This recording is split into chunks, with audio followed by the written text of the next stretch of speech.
ہو بڑی شان ہے، بڑی بات ہے، لیکن شان اسی کی ہے جسے قیامت میں معاف کر دیا جائے، شان اسی کی ہے جس کے لیے رب رسول کی رضا کا پروانہ جاری کر دیا۔ ہاں میرے عزیز، عظمت اسی کی ہے جس سے حساب نہ پوچھا جائے اور اسے بغیر حساب کتاب معاف کر دیا جائے۔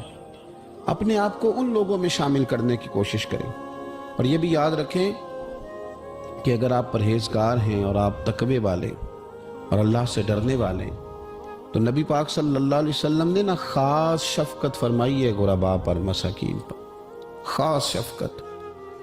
نبی پاک صلی اللہ علیہ وسلم اس شخص کو بھی بڑا پسند کرتے تھے جو غریبوں کی خدمت کرتا، جو مسکینوں کی مدد کرتا، جو بیوہ عورتوں کے ساتھ کسی بھی طرح خیر کر سکتا، ان کی حضور نے تعریف فرمائی۔ بخاری مسلم میں حدیث ہے، نبی پاک صلی اللہ تعالی علیہ وسلم نے فرمایا کہ جو لوگ غریبوں کی، مسکینوں کی، لاچاروں کی مدد میں رہتے ہیں، یوں سمجھ لو وہ اللہ کے راستے میں جہاد کرنے میں مصروف رہتے ہیں۔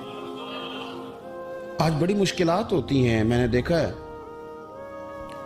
کسی سرکاری ملازم کا انتقال ہو گیا تو اس کی بیوہ بڑی تکلیفوں سے گزرتی ہے۔ ہمارے ہاں تو کاغذات ہی بڑے بنتے ہیں، کہاں جا کے پینشن لگتی ہے، کیا کیا مشکلات سے گزرنا پڑتا ہے، اس کے بچوں کو دنیا کے بہت سارے معاملات ہوں جن میں بڑی پریشانیاں ہوتی ہیں۔ یہ تو جگہ کا انتقال کرانا، بینک کے معاملات دیکھنا، بڑی بڑی آزمائشوں میں بچے آ جاتے اور چھوٹے چھوٹے کاموں میں انہیں الجھا دیا جاتا ہے۔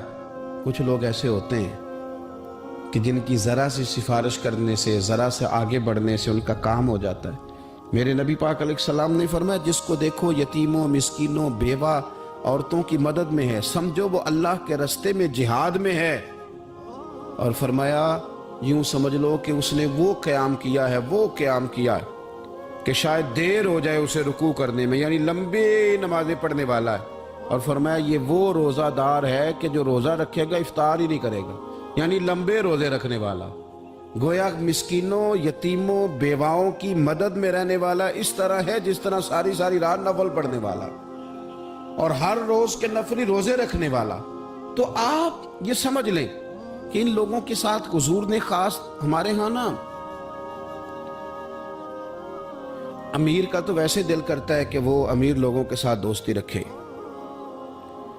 ان کے تو ویسے ہی بڑے مسئلے ہیں بیچاروں کے، انہوں نے اپنے کام نکلوانے ہوتے ہیں، تاجروں کو کچھ سیاستدانوں سے ربط رکھنا پڑتا ہے، بڑے بڑے مسئلے ہیں، بڑے بڑے مسائل ہیں، بڑے بڑے لوگوں سے لوگوں نے رابطے رکھے ہوتے ہیں کہ دنیا میں اگر کوئی کام پڑ گیا، کوئی مشکل آ گئی تو ہم ذرا فٹافٹ ان سے بات کر لیں گے۔ یہ تو معاملہ اپنی جگہ پہ قائم ہے کہ تاجر نے، سیاستدان نے، بڑے لوگوں نے بڑے لوگوں سے ربط بنائے، لیکن اب کمزوری اس طرح کی آتی جا رہی ہے کہ غریب بھی غریب سے دوستی نہیں کرتا، غریب بھی ڈھونڈتا پھرتا ہے کہ کوئی امیر آدمی ملے، کوئی تگڑا آدمی ملے، وہ بھی منت کر کے فوٹو کھچوائے گا تو کھچوائے گا کسی رئیس کے ساتھ۔ غریب بھی پسند نہیں کرتے کہ ہم غرباء کے ساتھ پیار کریں۔ ہمارے دائیں بائیں بہت سارے ایسے لوگ ہوتے ہیں جو کمزور ہوتے ہیں، اور میں نے دیکھا ہے کہ زندگی میں تو خیر کرنا دور کی بات ہے، جنازے تک میں لوگ نہیں جاتے۔ اس میں بھی دیکھتے ہیں کہ کوئی امیر آدمی ہو تو پھر ذرا دوڑ کے، کوئی سیاسی قد کاٹ والا ہو تو سارے آگے بڑھ بڑھ کے چہرے دکھاتے ہیں، اس کے بچوں سے ملتے ہیں کہ صاحب میں آیا ہوا ہوں، میرا ذرا خیال کرو، میں پہنچ گیا ہوں، میرے نمبر لگا دو، میں آ گیا ہوں۔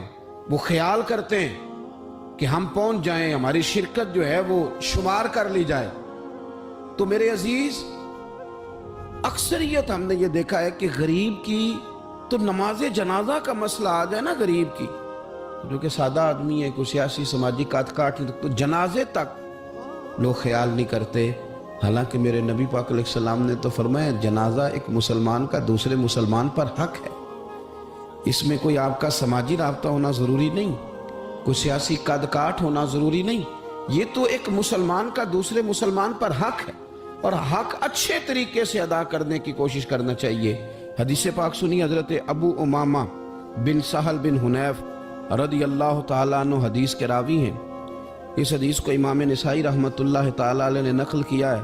ارشاد فرماتے ہیں کہ اطراف مدینہ کے گاؤں میں سے ایک عورت بیمار ہو گئی، مدینے کے ارد گرد گاؤں تھے، ان میں سے ایک عورت بیمار ہو گئی، بڑی مفلس تھی، غریب عورت تھی۔ تو نبی پاک صلی اللہ علیہ وسلم نہ اکثر اس کے بارے میں دریافت کرتے کہ بتاؤ اس بوڑھی اماں کا کیا حال ہے۔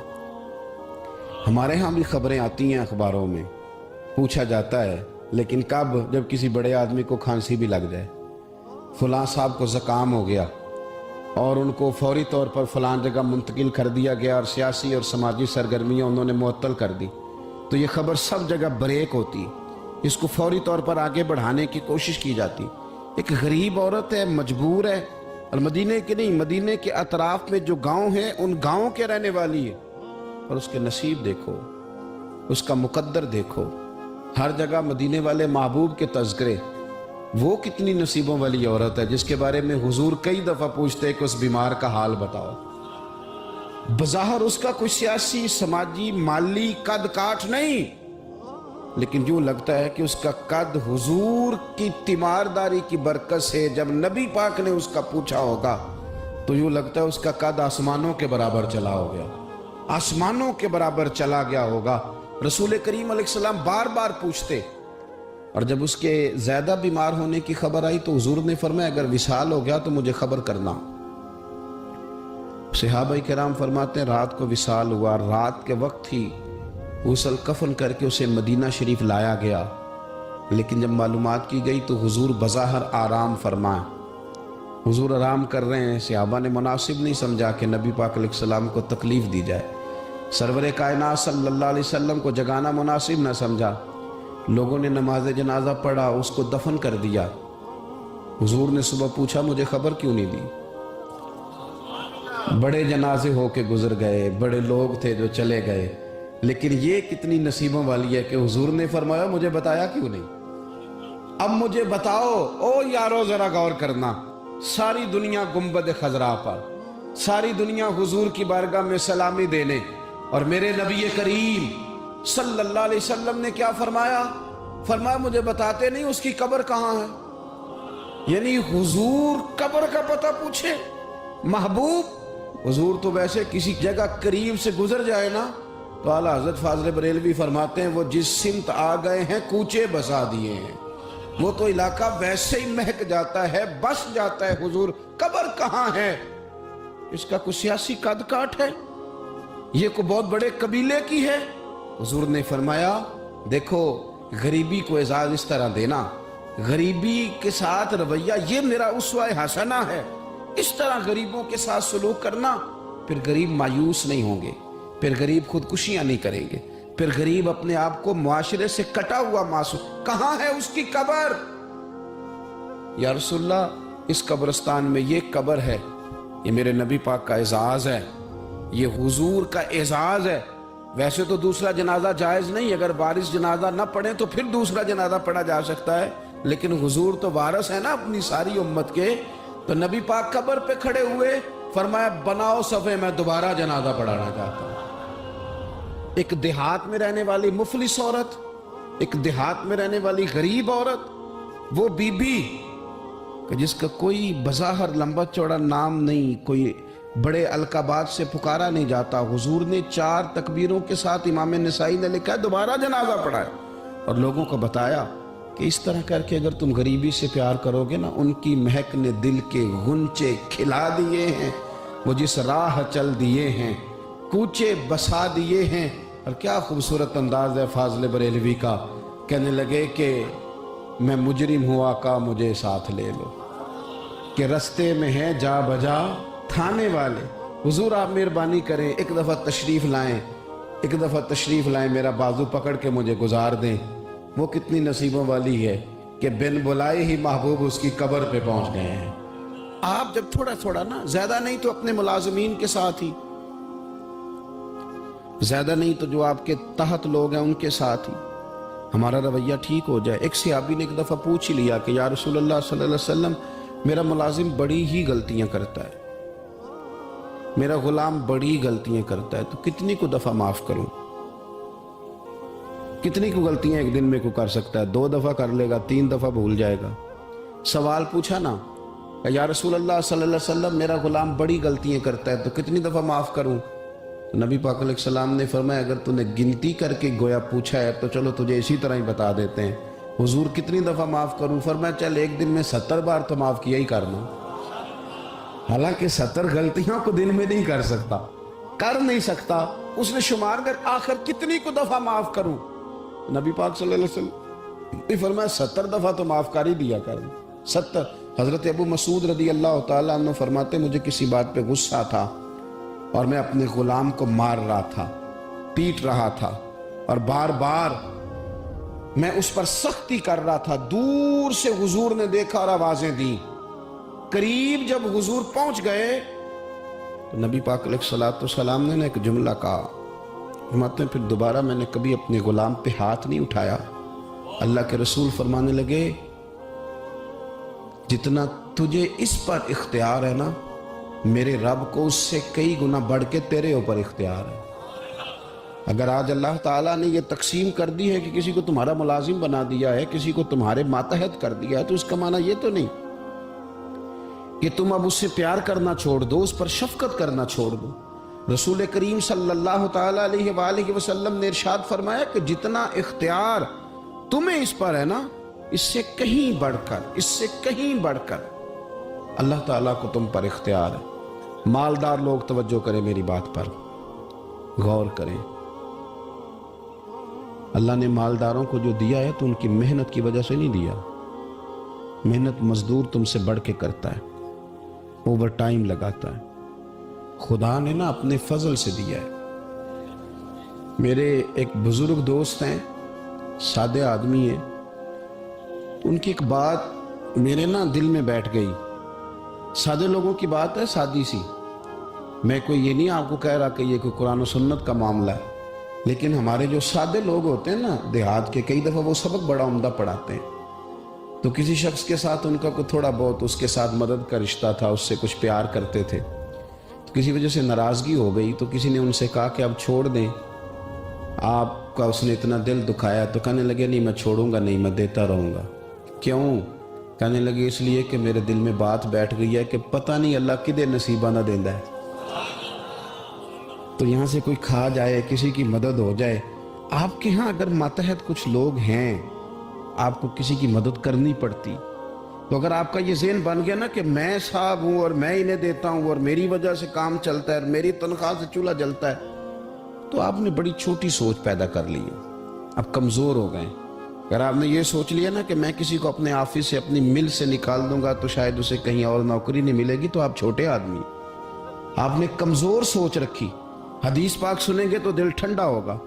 اسے بھی امام بخاری نے لکھا ہے، حضرت مصعب بن سعد رضی اللہ تعالیٰ عنہ روایت کرتے ہیں کہ ایک مرتبہ نا حضرت سعد بن ابی وقاص رضی اللہ تعالیٰ عنہ کے دل میں خیال آیا۔ مالدار آدمی تھے نا حضرت سعد بن ابی وقاص اور بڑے جرنیل تھے، تو دل میں خیال آیا کہ دیکھو نا اللہ تعالیٰ نے ہمیں غریبوں پر فضیلت دے دی ہے مال اور دولت کی وجہ سے۔ خیال آ جاتا ہے نا کہ دیکھو جی مطلب میرے پاس پیسے ہیں، مجھے اللہ نے دیا ہوا ہے۔ خیال آ گیا۔ حضرت مصعب بن سعد رضی اللہ تعالیٰ عنہ فرماتے ہیں ان کے دل میں خیال آیا، دل میں خیال آیا کہ دیکھو اللہ نے پھر ہمیں فضیلت والا بنایا، تو اسی لیے اللہ نے ہمیں پیسے دیے نا، اللہ نے ہمیں کچھ بنایا تو پھر ہی اللہ نے دولت زیادہ دی ہے نا۔ تو فرماتے ہیں نبی کریم صلی اللہ تعالیٰ علیہ وسلم نے ان سے فرمایا یاد رکھو تمہیں نا تمہارے کمزور اور غریب لوگوں کے وسیلے کی وجہ سے روزی دی جاتی ہے۔ تمہیں امیروں، تمہیں جو نوازا جاتا ہے نا، تو یہ غریبوں کے صدقے، ضعیفوں کے صدقے، کمزوروں کے صدقے، یہ ان غریبوں کے صدقے تمہیں نوازا جاتا ہے، اور پھر تمہارے ذمے لگایا جاتا ہے کہ تم نے زکوٰۃ دینی ہے، تم نے صدقات دینے ہیں، تم نے ان پر خرچ کرنا ہے، تمہیں ان کے صدقے مل رہا ہے، ان کے صدقے۔ ایک سوچ یہ ہے کہ اللہ نے مجھے مال دیا ہے تو کسی وجہ سے دیا ہے، اور ایک سوچ یہ ہے کہ میری فیکٹری میں پتہ نہیں کون سا غریب لوگ ہے جس کی وجہ سے فیکٹری چل رہی ہے۔ ایک سوچ یہ ہے کہ پتہ نہیں میرے آفس میں کون سا ایسا شخص ہے جس کی وجہ سے نظام چل رہا ہے، اور ایک سوچ یہ ہے کہ میں جاگیردار ہوں تو پتہ نہیں کون سا کسان ہے جو میرے پاس کام کرتا ہے تو اس کی وجہ سے اللہ مجھے بھی روزی دیتا ہے۔ نبی پاک صلی اللہ علیہ وسلم نے امیروں کو یہ سوچ بنانے کا کہا کہ یہ سوچ بناؤ کہ ہمیں رب جو دیتا ہے وہ کمزوروں کے صدقے دیتا ہے، وہ غریبوں کے صدقے دیتا ہے۔ اگر یہ ذہن بن جائے، دیکھیں نا، یہ کاریگر ہے اور یہ اچھا نظام چلانے والا ہے، ایڈمنسٹریٹر بہت اچھا ہے، مینیجر بڑا اچھا ہے، یہ نکل گیا تو خرابی ہوگی۔ ایک ذہن یہ ہے، اور اگر ذہن یہ بن جائے کہ یہ بندہ غریب ہے، یہ مجبور ہے، یہ تنگ دست ہے، اس کے چھوٹے چھوٹے بچے ہیں اور مجھ سے تنخواہ لے کے جاتا ہے تو اس کا کام چلتا ہے، اگر یہ چھوڑ کے چلا گیا نا تو ہو سکتا ہے جو اس کے ذریعے رزق آتا ہے وہ نہ آئے۔ اگر یہ ذہن سازی بنے تو پھر میرا خیال ہے کوئی بھی امیر آدمی کسی غریب کو رسوا نہیں کرے گا، پھر کوئی بھی کسی کے لیے اس طرح کے لفظ ادا نہیں کرے گا کہ جس کے اس کی عزت نفس مجروح ہو۔ ہم اگر یہ تھوڑا تھوڑا کر کے رویہ اپنے دلوں کے اندر پیدا کرنا شروع کر دیں اور تھوڑی تھوڑی محبت کو بڑھانے لگے تو آہستہ آہستہ ہمیں محسوس ہوگا کہ ہم کوئی ظرف کو اونچا لے گئے ہیں، ہمارے دلوں کو اللہ نے نرم کر دیا ہے۔ ہمارے ہاں نا سوسائٹی میں کچھ سیاسی سماجی لوگ ہیں جن کی سفارش چلتی ہے، جو نامی گرامی ہوتے ہیں، جو علاقے کے معروف لوگ ہوتے ہیں، جو اشراف اپنے آپ کو سمجھتے ہیں، قبیلوں کا بڑا جانتے ہیں۔ وہ یاد رکھیں کہ اگر تو وہ قبیلے کے بڑے اس طرح بنے ہوئے ہیں کہ وہ لوگوں کے ساتھ پیار کرتے ہیں تو پھر تو ان کا اجر زیادہ ہے، لیکن اگر وہ بڑے بنے ہیں اور اس رنگ میں بڑے بنے ہیں کہ وہ تکبر میں آ گئے ہیں، اس رنگ میں بڑے بنے ہیں کہ انہوں نے غلط سیاستیں کی ہیں، انہوں نے قوم کا مال کھایا ہے، وہ اس طرح سے اقتدار کے ایوانوں تک پہنچے ہیں کہ انہوں نے پھر کچھ نہیں دیکھا کہ مجھے کچھ خریدنا پڑ رہا ہے کہ کچھ بیچنا پڑ رہا ہے۔ غلط طریقے سے وہ لوگ آگے آگے سیاسی بن گئے، سماجی بن گئے، لوگ سلوٹ کرنے لگ گئے، اور کچھ بیچارے غریب ایسے ہیں کہ جن کو کوئی 1 کلو چینی بھی ادھار نہیں دے رہا۔ تو اب بظاہر اس غریب کو مایوس نہیں ہونا چاہیے، اس کو شریعت یہ نہیں کہتی کہ تو کمزور پڑ جائے اور تو کہے جی شاید میں تو بیکار ہی معاذ اللہ دنیا میں آ گیا، کوئی نام نہیں جانتا، کوئی قد کاٹ نہیں، کسی اونچی کرسی پہ بٹھایا نہیں جاتا، کبھی میرے گلے میں پھولوں کا ہار نہیں ڈالا جاتا، کوئی میرے آنے پر کھڑا نہیں ہوتا، میں بھی کوئی سیاسی سماجی ہوتا، میں بھی کوئی مال و دولت والا ہوتا۔ یہ سٹیٹس کی کمزوری بعض غریب لوگوں کو کمزور کر دیتی ہے، ذہنی طور پر پریشان رہنے لگتے ہیں۔ اور کچھ لوگ ہمارے ہاں یہ زیادتی بھی کرتے ہیں، وہ کہتے ہیں سارا پنڈ مر جائے، ماڑے دے بچے تو چودھری نہیں نہ بننا۔ تو میں کیا کرتا ہوں، یہ مایوسی ہے، یہ آپ نے غلط بات کی۔ یہ تو اللہ کے نظام قدرت میں بات ہے، رب جب چاہے جس کو چاہے جہاں چاہے اپنے فضل سے پہنچا دے۔ آپ حدیث پاک سنیں گے اور اس حدیث پاک کے جو خوبصورت پہلو ہیں اس پر آپ غور کریں گے۔ حضرت سیدنا سہل بن سعد انصاری رضی اللہ تعالیٰ عنہ فرماتے ہیں ہم نبی پاک علیہ السلام کی خدمت میں حاضر تھے تو ایک شخص قریب سے گزرا، تو حضور نے اپنے پاس بیٹھے ہوئے ایک شخص سے فرمایا اس کے بارے میں تیرا کیا خیال ہے؟ تو اس نے عرض کی حضور یہ بڑا لوگوں میں معزز آدمی ہے، بڑا اس کا اکرام ہے۔ ہوتے ہیں نا لوگ سیاسی ہیں، سماجی ہیں، بڑی اتھارٹی رکھتے ہیں، بڑے سردار ہیں، بڑے چودھری، حضور اس کا بڑا مقام ہے۔ اس نے دلیل دی کہ یا رسول اللہ اگر یہ کسی جگہ پیغام نکاح بھیجے گا تو اس کو رشتہ دے دیا جائے گا، لوگ پسند کریں گے اس کے ساتھ رشتہ داری کرنا، اور اگر یہ کسی کی سفارش کرے گا تو اس کی سفارش قبول کی جائے گی۔ تھوڑی دیر گزری تو رسول کریم صلی اللہ تعالیٰ علیہ وآلہ وسلم کے قریب سے ایک دوسرا آدمی گزرا، تو حضرت سہل بن سعد رضی اللہ تعالیٰ عنہ فرماتے ہیں کہ نبی پاک علیہ السلام نے اسی پاس بیٹھے ہوئے شخص سے فرمایا کہ اس شخص کے بارے میں تیرا کیا خیال ہے؟ ایک تو وہ تھا نا جس کو تو نے چودھری سمجھا، چیئرمین سمجھا، بڑا مالدار سمجھا، اور تو نے کہا کہ کیا بات، پیغام نکاح دے تو اسے رشتہ فوراً ملے گا، اور اگر یہ سفارش کرے تو قبول کی جائے گی۔ تو یہ جو غریب آدمی گزرا اس کے بارے میں اس نے کہا حضور یہ غریب آدمی ہے، کہیں پیغام نکاح دے گا تو رشتہ نہیں ملے گا، اور اگر کسی کی سفارش کرے گا تو قبول نہیں کی جائے گی۔ یہ ایک سیاسی سماجی ہے، قد کاٹ والا ہے، برادری قبیلے میں نام رکھتا ہے، اس کی سفارش بھی سنی جائے گی، رشتہ بھی ملے گا، لوگ اس کی بات بھی سنیں گے۔ اور یہ جو دوسرا گزرا یہ غریب ہے، اس کو تو کوئی رشتہ دینے کو تیار نہیں، سفارش سننے کو تیار نہیں۔ دونوں کے تذکرے ہو گئے، رزلٹ میرے نبی پاک نے سنانا تھا۔ حضور فرمانے لگے سن پھر سہل، اور سن تبصرہ کرنے والے تو بھی، یہ جو تو نے کہا نا کہ سیاسی ہے، سماجی ہے، فرمائے ان لوگوں سے اگر ساری دنیا بھر بھی جائے تو پھر بھی یہ غریب آدمی ان سارے لوگوں سے زیادہ بہتر ہے۔ تو جن کو تم سیاسی سماجی چودھری بڑے جانتے ہو نا، یہ ایک غریب ہے، تنگ دست ہے، بظاہر تم اس کو منہ نہیں لگاتے، لیکن اگر ساری دنیا ان لوگوں سے بھر جائے تو یہ جو غریب آدمی ہے یہ پھر بھی ان سے زیادہ فضیلت والا ہے۔ میرا خیال ہے جب حضور غریبی کی اتنی فضیلتیں بیان کرے تو پھر غریبوں کو پریشان تو نہیں نہ ہونا چاہیے، پھر تو اپنی فقیری کو اپنے سینے سے لگا کے فخر کرنا چاہیے، پھر تو ناز کرنا چاہیے، پھر تو غور کرنا چاہیے کہ اللہ تبارک و تعالیٰ نے ہمیں کتنی عظمتوں سے نوازا ہے، کتنی فضیلتیں عطا فرمائیں۔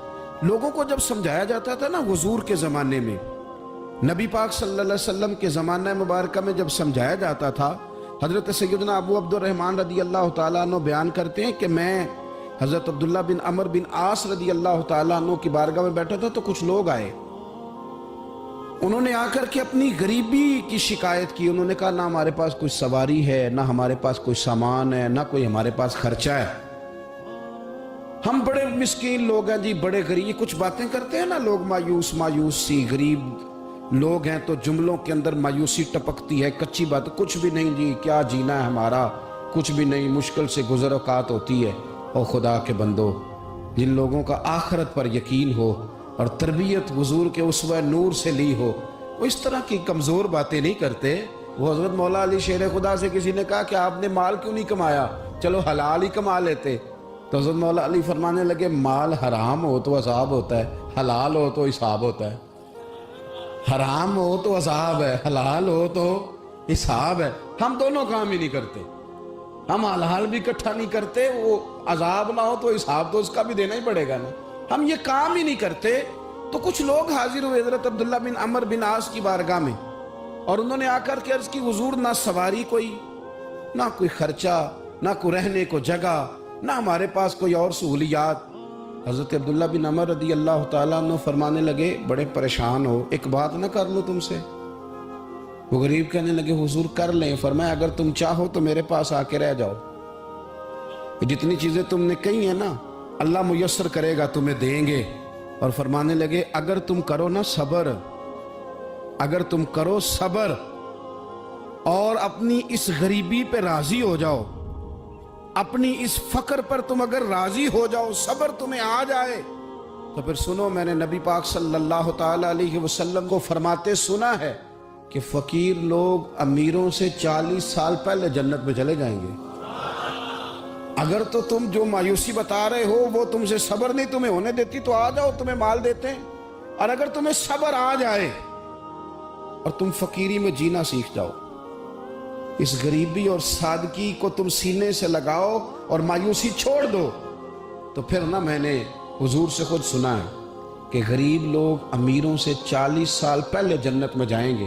اب تم بتاؤ کیا کرنا ہے؟ زمانہ تھا نا رسول پاک کا، اور لوگ وہ تھے نا جنہوں نے تازہ تازہ حضور کا دور دیکھا تھا، تو بے صبرے نہیں تھے، وہ روتے نہیں تھے کہ پیسے نہیں ہیں تو پتہ نہیں کیا بنے گا۔ انہوں نے یہ نہیں کہا کہ ہم آپ کے پاس آ جاتے ہیں، آپ ہماری ضروریات کا خیال کر دیں۔ حدیث سنی نا جب حضور کی، غریبوں غور کرنا، جب انہوں نے حضور کی یہ حدیث سنی نا کہ غریب امیروں سے 40 سال پہلے جنت میں جائیں گے، تو وہ غریب لوگ حضرت عبداللہ بن عمر سے کہنے لگے حضور ہمیں نہیں پیسے چاہیے، ہم انشاءاللہ صبر کریں گے اور جنت میں امیروں سے پہلے داخل کر دیے جائیں گے، ہم اس غریبی کے ساتھ وقت گزاریں گے۔ تو بہت زیادہ مایوسیوں سے باہر آئیں، بہت زیادہ پریشانیوں سے باہر آئیں، ہر وقت رونا اور ہر وقت یہ احساس، زندگی ہے کتنی کو، کتنے کو سال ہیں، تھوڑا سا وقت ہے، اللہ جس حال میں رکھے اس حال میں راضی رہ کے مزے کے ساتھ جی کے اپنا رخت سفر باندھنا چاہیے۔ ہم اتنی مایوسیوں میں گھر گئے ہیں، اتنی مایوسیوں میں۔ دنیا کا سب سے بڑا انعام دولت نہیں، دنیا کا سب سے بڑا انعام ایمان ہے، رسول پاک کی غلامی ہے، جسے یہ شان ملی ہوئی ہے اسے پھر ناز سے جینا چاہیے۔ تو عزیز دوستو، ایک تو یہ کہ غریب لوگ احساس پیدا کریں کہ ہم نے غریب ضرور رہنا ہے پر مایوس نہیں رہنا، ہم نے احساس ضرور کرنا ہے لیکن ہم نے احساس سے کمتری کا شکار نہیں ہونا۔ اور امیر بھی غور کریں، اگر وہ تھوڑا سا غریبوں کی طرف ہاتھ بڑھائیں گے تو ان کے رزق میں برکت ہی ہوگی، ان کے ذریعے سے انہیں زیادہ ہی نوازا جائے گا۔ اللہ کے حضور دعا ہے مالک کریم ہمیں سمجھنے کی توفیق عطا فرمائے، آمین۔ آخر دعوانا ان الحمدللہ۔